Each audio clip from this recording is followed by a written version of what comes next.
Welcome to the How to Be Awesome at Your Job podcast, the show where brilliant professionals share how to sharpen the universal skills required to flourish at work. Enjoy more career fun, wins, meaning, and money with your host, Pete Makaitis.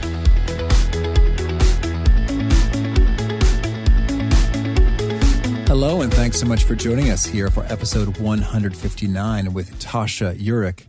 Tasha's got some surprises in store when it comes to self-awareness. So you're going to learn 7 indicators that reveal if you're actually self-aware. Hint, most of us aren't. 2, why you need to be more self-aware. And 3, what we're doing wrong when it comes to introspection. So if you'd like to check out the show notes or the transcripts or the links to items referenced here, you can find that over at awesomeatyourjob.com/ep159. Here is Tasha's story. Dr. Tasha Eurich is an organizational psychologist, researcher, and New York Times bestselling author of the book Bankable Leadership. With a PhD in organizational psychology, she is also the founder of the Eurich Group, where she's helped thousands of leaders and teams improve their effectiveness through greater self-awareness. Dr. Eurich has contributed to Entrepreneur, CNBC.com, and the Huffington Post, and has been featured in outlets such as Forbes, the New York Times, Fast Company, and Inc. She's been named one of Denver Business Journal's 40 Under 40, as well as a top 100 thought leader by Trust Across America. In 2015, she was named a leader to watch by the American Management Association. Her TEDx talk has been viewed more than 1 million times. Tasha, thanks so much for joining us here on the How to Be Awesome at Your Job podcast. Thanks for having me.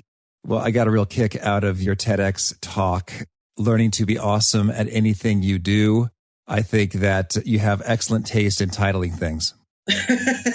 As do you. I'm happy to be here with a like-minded individual. Oh, certainly. And so I understand you have a background in theater. Can you tell us what's the story there and if there's any sort of interesting intersections between that and what you're up to now?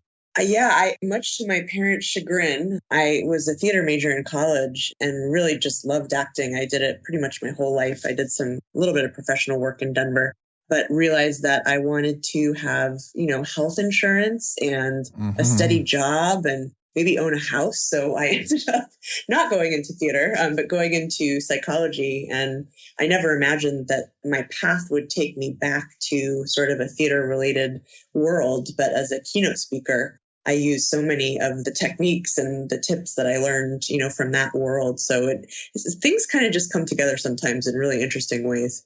That's excellent. Well, I must ask, is there something in particular from theater that you go back to again and again in your speaking experiences? I think the biggest thing is the use of voice. There was this very intensive acting class that I had to take, and I was at Middlebury College, is where I studied theater. And it just taught us how to use our voice and project and use, light and shade. And I find myself constantly going back to that. So I'm appreciative of all of that really technical guidance to hopefully be awesome as a speaker and to continue trying to be better.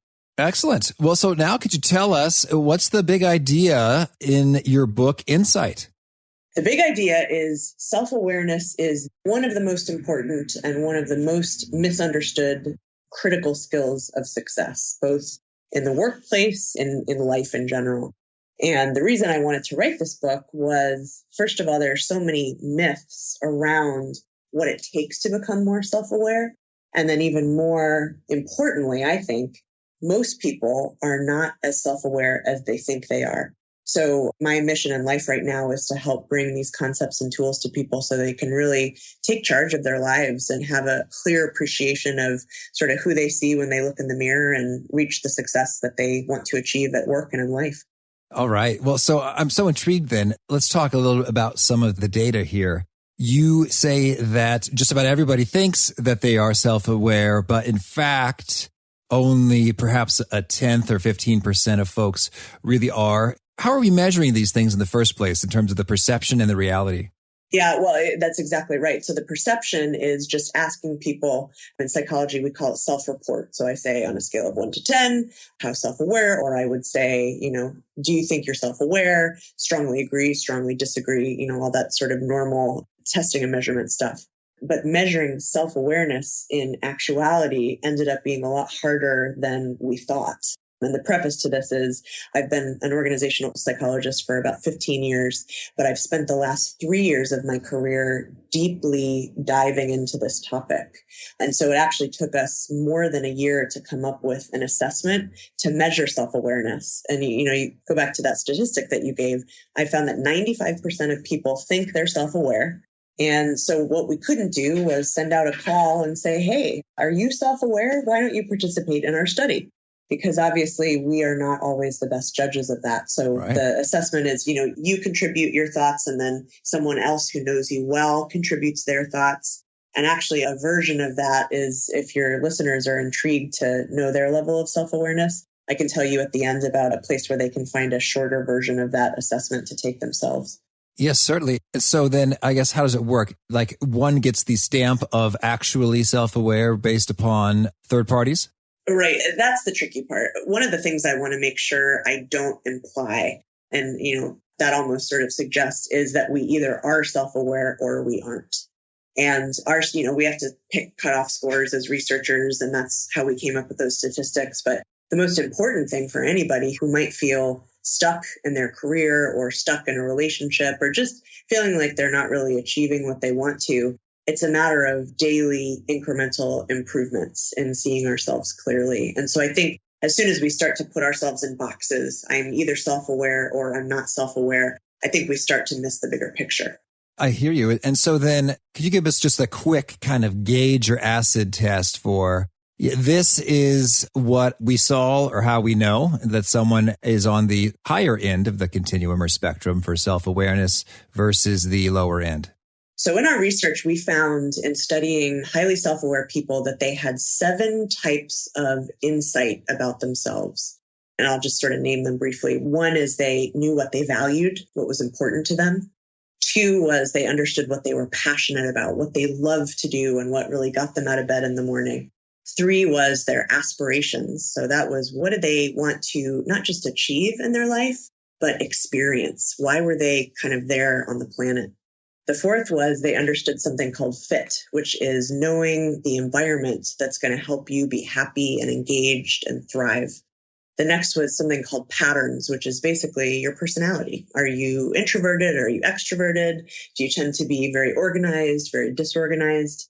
Then was what we call reactions, which is essentially your strengths and weaknesses, which is a big one. I think we can all agree. And then the last insight was the impact we have on other people. And so the way we measured self-awareness, once we had those 7, I call them the pillars of insight, was we asked people, how clear are you on those things?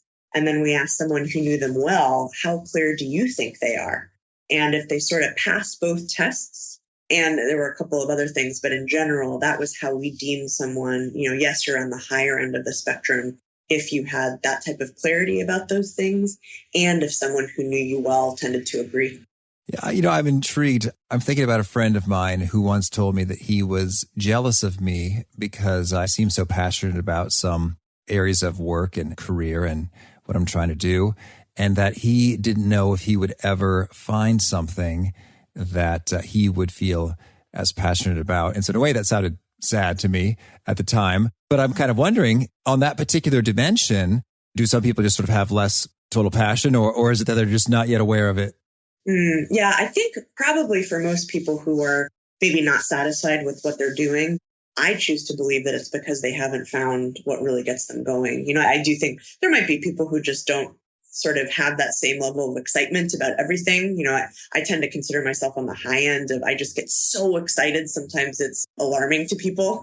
And not everybody has to have that level of excitement, although it's great if you do. But I think for most people, it's a process of exploring, again, those sort of daily insights. Today I spent time doing a client presentation, and I found that really jazzed me and it gave me more energy than I had before I started. So that might be a clue. Maybe there's a clue that I like to, be in front of clients and building those relationships. That's the kind of insight that in sum total, if you're really paying attention, you actually can start to piece together what your passions are. Well, and can you lay out for us, I imagine in your research, you've discovered some of the tremendous benefits and power associated with having a high level of self-awareness. Can you lay it down on us? And the more data-driven, the better. Oh gosh, how long do you have? Oh. There's so many benefits. It's really remarkable. And I kind of went into this process agnostic. I believed that it was important, but I wanted to let the science tell me whether I was right. And indeed, what I found, and this is my work as well as about 800 or so other empirical studies that my team and I have analyzed over the years, we found that people who know themselves and how other people see them are happier, they're more confident, they're better communicators. They have more stronger and deeper relationships at work and at home. They tend to be more successful in their careers, which might pique some people's interest. They're better leaders. They even raise more mature children for the parents who are listening. And this is the most interesting one to me. And I think it really proves the point of why it's so important. Companies with high numbers and percentages of self-aware employees are actually more profitable. So there's that individual level impact of just a happier, better, more confident life. And there's the impact of prosperity, sort of metaphorically and literally. So it's one of those things that I think people instinctively know is important, but they might not have, as I did, a full appreciation of just how important it really is. Intriguing. Okay, so then can you lay it out for us? Where are folks falling short and what can be done? Let me just mention two examples of where some people might have room for improvement. So the first is just a lack of a commitment to seek the truth. And the truth is squirrely, and it's not simply what other people think of us or simply what we think of us, but it's the decision, and I call it deciding to be braver but wiser. So many people live their lives, sort of blissfully ignorant. We decide that it's easier to see ourselves with rose-colored glasses and to assume that if nobody's, giving us feedback that we're just fine. The unfortunate part about that is not only do we not learn the things that might be holding us back, we sometimes don't learn the gifts that we have. I know a lot of people who, in the process of becoming more self-aware, have learned things that they're incredibly good at that they never even knew. So that's the first piece. I think the second part of what makes it so hard for people is that not only are we scared to seek feedback, which is a really critical and important part of being self-aware, but we also live in a world where people don't tell us the truth. There are so many studies that are just remarkable at the lengths other people, even the people close to us, are willing to go to avoid telling us how they see us. And the interesting thing, I think, is it's not just the negative stuff. There's a lot of research that shows that we're more likely to tell, if I have a friend, Jane, I am more likely to tell other mutual acquaintances of mine and Jane's what I love about her than I am to tell her directly. And so I think those two things together, this internal struggle between, blissful ignorance and the objective truth, as well as this world where if we don't seek it out, it's not going to come to us. It's sort of no wonder that most people have work to do. Certainly, yes. And so then what does that work look like? So if you make that decision, all right, I'm going to be braver and wiser and I'm going to go forth and I'm going to try to do some reflection and get some feedback. What are some of the particular practices or pro tips for making it happen? Sure. And I'll preface this by saying this is such a rich topic. And I talk about literally dozens and dozens of tools in the book, but I'll give you one that hopefully is actionable. So even though the way other people see us is not necessarily the be all end all truth, it's really important to get that perception and to check it against theirs. So a tool that I talk about is called the dinner of truth. And it's sort of intentionally ominous. It really does sound intriguing. Yeah, exactly. And what it is, it was actually developed by a communications professor named Josh Meisner that he's used with thousands and thousands of his students. And here's what it entails. You find someone in your life, either at work or at home, who is important to you, who you want to improve your relationship with, and you invite them to dinner. And you give them a heads up that at dinner, you want some feedback from them. And specifically what you want to know is, what is the thing you do that they find the most annoying? And then your job is to inquisitively and curiously try to examine that perception. I tell people it's always a safe bet to ask questions in those types of conversations. Let's say I go out, I mentioned a fake friend, Jane. So let's say Jane and I go out for the dinner of truth, and she tells me that maybe my lack of punctuality is the thing that most annoys her. So instead of defending myself, instead of, trying to justify, well, I've got so much going on, it's better if I ask questions. If I say, can you give me an example of a time where that's been an issue? Or have you seen it get worse over time? Or are there certain situations where I've been more punctual that we can sort of talk about? But the point there is, again, it's not to make ourselves feel bad. By no means is that the case. It's really to strengthen our relationship with that person and know a little bit more about how we can show up in a more productive way. And I'll tell you, I've personally done this exercise 3 times, and it's never as scary or as negative as I fear it would be. One time I learned something that kind of rocked my world, but it was a positive conversation. And I actually felt afterwards a lot more empowered. So I sort of, it's very fun to name something the dinner of truth and make it sound scary. But my hope is that it can be a very kind of low-hanging fruit for people if they want to start essentially questioning the assumptions that they have about themselves. Doesn't mean that they're right and others are wrong or vice versa, but I think it's a great place to start. And so within that dinner of truth, it sounds like this is one-on-one. Correct. Yeah, definitely. All right, not a roast of truth. Yeah, not a pile-on. Invite 10 of your closest friends all together with alcohol. Okay. And so that prompt, I'd imagine it's pretty flexible. Like you could use any number of prompts. As the superlative is cool, the most. There you used most annoying. Is that what you'd recommend starting with, or are there a number of prompts to work with? Yeah, that's a great question. I recently had a friend ask me, why are you friends with me? Which is another dimension of it. And again, we had this conversation that I had never shared those things with her. You think that if you love someone and you appreciate them and you value them, that you would take the time to share that. But sometimes it just doesn't come up. So I think there are a lot of questions you can ask. The other thing I'll say is it's very common, if your friend or your family member really cares about you, for them to ask you the same question. So I always recommend that people be prepared to answer that if they're going to ask it. Well, that's funny. It's like, oh, geez, I have no idea. I didn't even think about that. I was just thinking about me. Right? Yeah, you're right. Yeah, well, it's interesting because I think it does sound like fun because, I'm thinking you mentioned personality. I do Myers-Briggs workshops and coaching. And so people are indeed fascinated with themselves. And so I just think this sounds like fun. And as I imagine most people do, if they're not too terrified. So in your experience, what's the range of reactions in terms of folks loving this idea versus saying, no way, I'm out of here? I'll give you Professor Meisner's data because he's literally done this with thousands and thousands of students. He says the reaction is always the same. He gives them the assignment and their eyes grow wide and they sort of start looking around in quiet desperation.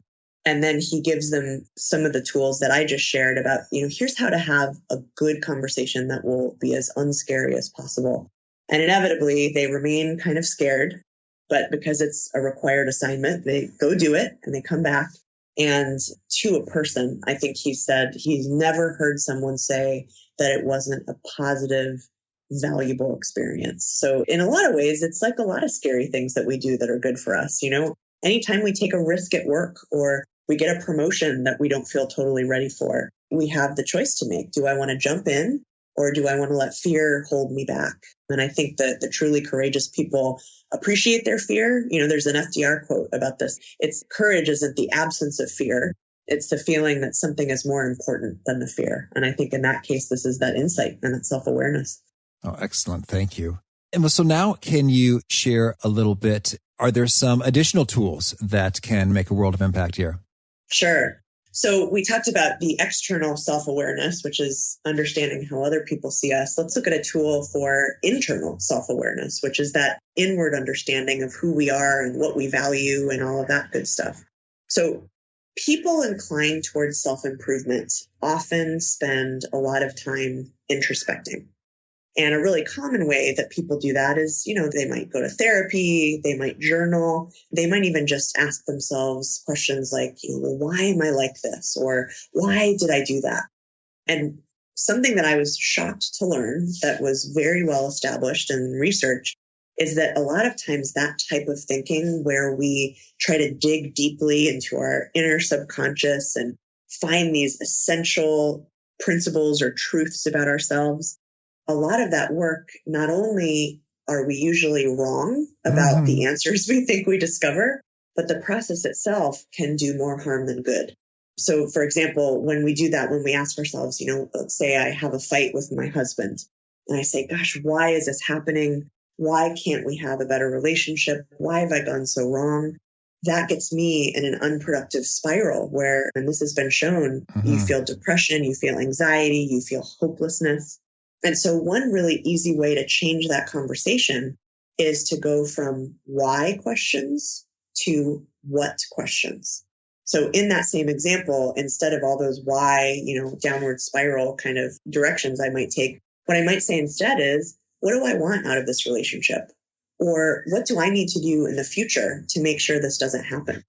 Or what am I going to do the next time the same issue presents itself? And the essential difference there is looking backward versus looking forward. And as counterintuitive as it sounds, the more we look forward and look at goals and actions and sort of don't worry about finding those essential inner truths, the better we understand ourselves. Okay, so if we are looking for some answers associated with, those 7 areas you laid out there in terms of aspirations and fit and reactions, you're saying the why questions may not do it so much as the what questions. And so I guess if we're kind of trying to dig into a little bit in terms of the areas of passion, for instance, we wouldn't say, why do I love this or why do I hate this? But what would be some better questions? So a better question. So let's say somebody feels stuck in their job and they say, I'm in marketing and I don't like my role. Instead of asking, why don't I like it? And getting in that downward spiral of just sort of negativity, what I might say is, in the last week, what activities have I liked and what activities have not made me feel as excited? Or what types of jobs in the past have I enjoyed more than what I'm doing now or less than what I'm doing now? And again, it's identifying that concrete example versus trying to delve deeper when delving deeper doesn't always serve us. Understood. All right. And so then I'm wondering, is it possible that as we're digging into some of this stuff, can one become too self-aware or cross the line and turning into self-conscious territory? And how should we watch out for that? I'm so glad you asked that question. So there is a difference between lovingly knowing the truth about ourselves and becoming so self-conscious that we, again, it puts us in an unproductive place. And oddly, what I found was the people who were the most self-aware that we studied in our investigation said things like, hey, listen, do I like knowing that I'm not perfect? Of course not. Do I know what I'm not perfect at? I do. Again, all those 7 pillars. Do I know the things that I'm passionate about or my weaknesses or my behavioral patterns? Yes. And so the direction they go with that is instead of judging themselves, it just simply is. And what I would encourage people to do, the more they learn about themselves to avoid getting into that self-consciousness, is to look at it as a decision point. The feedback from Jane that I'm late, I have a choice to make. I don't have to say I'm a bad person because I'm late and why am I always so late? I'm going to say, listen, first of all, does this feedback seem important to me right now? Do I feel like I might need to get some more data to see whether it's really a generalized issue for me? Or do I have the energy to work on it? I tell stories of people in my book, actually, who made the decision once they had that knowledge that they were going to accept that. And if nothing else, they were going to be open about their weaknesses with other people. So I think the process of discovering who we are, not only does it have sometimes some really great surprises, and I personally found that, and many others have as well, we learn things that give us power and power to control our decisions and choose our destiny instead of just being sort of a victim, passively waiting for things to happen. And when you talk about the power, one thing that I'm thinking about right now is I recall working with someone who, he just seemed anxious a lot. And it made me anxious. And I was like, oh, does he think that our work is bad? Is he worried about something that the client is just going to, flip out or whatnot? And I was a little bit on edge until one day I heard him say, well, I've got a bit of an anxious personality. I get that from my mother. I thought, I was so relieved. Just it's like, Okay, nothing's about to fall apart. We're not screwing up. That's just how you are. Okay. Thank you for sharing that. And that was so little, but it made such a big difference. And I really think that's did. a great example of having that insight and sometimes saying, look, I am who I am. I might not be able to change this, or I might not want to change this right now. But being open about it with others, like you said, it's a relief sometimes. Oh, it absolutely was. And so then I'm wondering, when it comes to others, what's our role or responsibility in terms of aiding others who have a profound lack of self-awareness? I mean, on the one hand, you mentioned we don't give feedback, and it's understandable. It's risky. I mean, you kind of put yourself in a potentially compromising situation. Like, who do you think you are? I don't want to hear this from you. This is unwarranted, unwelcome, not asked for. So I think I understand why people don't proactively share helpful feedback, because, when people, for example, pitch me to be on my podcast, when they say, why? I'm not going to say, well, because you have fake Twitter followers and I don't trust anything that you say. Yeah, I'm not going to do that just because that might be helpful for them. And maybe I'm selfish, but, I don't want to unleash their wrath. I'll just be like, oh, it's not quite a good fit, and sort of move on. And so I guess I go back and forth with that because I know how important feedback and candor is, and I really do want everyone to learn and grow, but I'm also watching my own interests. So how do we navigate that whole mess? My answer might surprise you, and this is what I learned from our highly self-aware people. The biggest lesson there is that other people's self-awareness journey is not ours to own. All right. And does that mean that you can't smartly and strategically and practically confront someone? No, of course not. But what I tell people is before you do that, you need to consider some other things first. So the first thing is to look at them with compassion and to say, we're in different places in our self-awareness journeys, and that's yours and this is mine. The second is to realize that you can do a lot to manage your own reactions. And there's so much there, and we probably don't have time to go into it. But to say, instead of trying to fix this person, what can I do to make it easier to deal with them, especially if it's someone that you have to deal with, frequently, like a boss or a coworker. And then the third thing is, again, if you decide to confront them, you've got to make sure that you're the right person to confront them, and also that you are doing it in the right way. And there's so much to that. There's so much depth and detail. But I think those are kind of the three things I'd encourage someone to think about. Sure thing. And if someone does ask for our input, what would you say are some of the key principles to offering that well? Oh, man, I wish there was a universal answer that I could give to that question. Here's what I'd offer. Usually it's better for someone to ask us than to offer to give feedback to them. Now, what that means is sometimes we have to be patient, and it's also dependent on them knowing that there's a problem. Sometimes people who aren't self-aware, most of the time, in my opinion, they mean well. They're trying to do the best they can. They just don't know that what they're doing is part of the problem.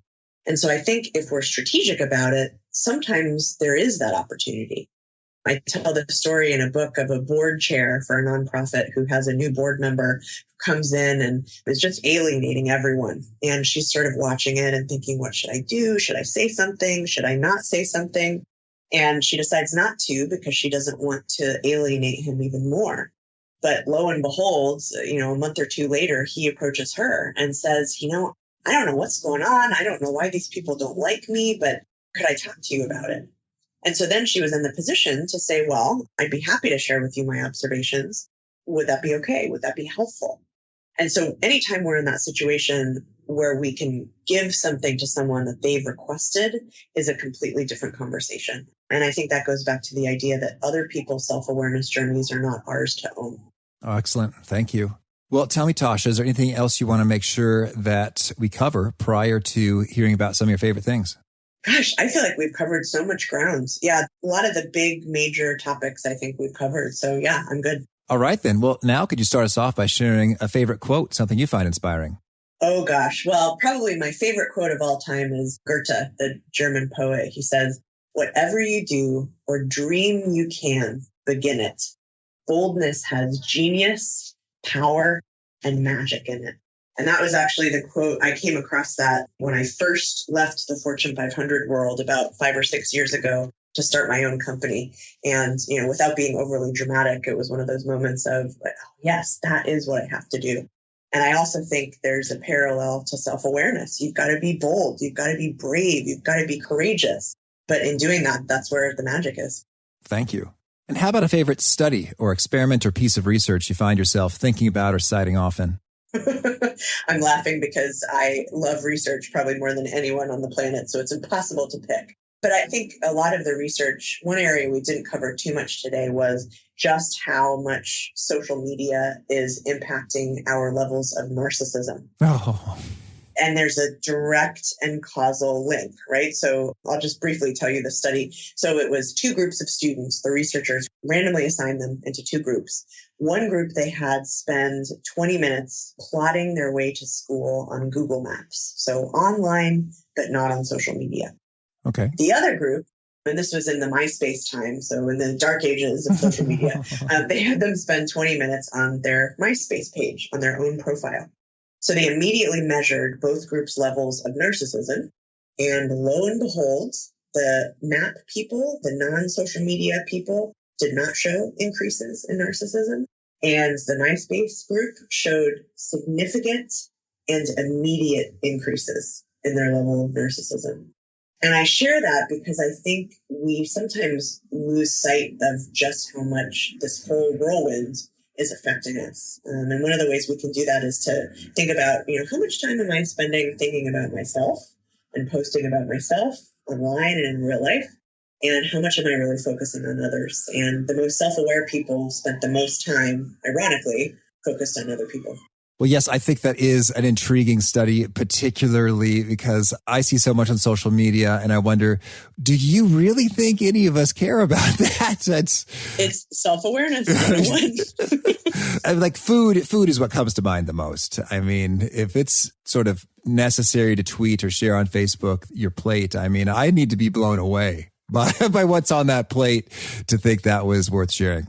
And if someone thinks other people actually will care about that is where it gets really scary, and just how many people seem to feel that way.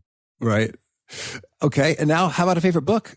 Oh, man. Well, I think it's a tie for me. Favorite book would be either The Great Gatsby, Fitzgerald, or The Unbearable Lightness of Being by Milan Kundera.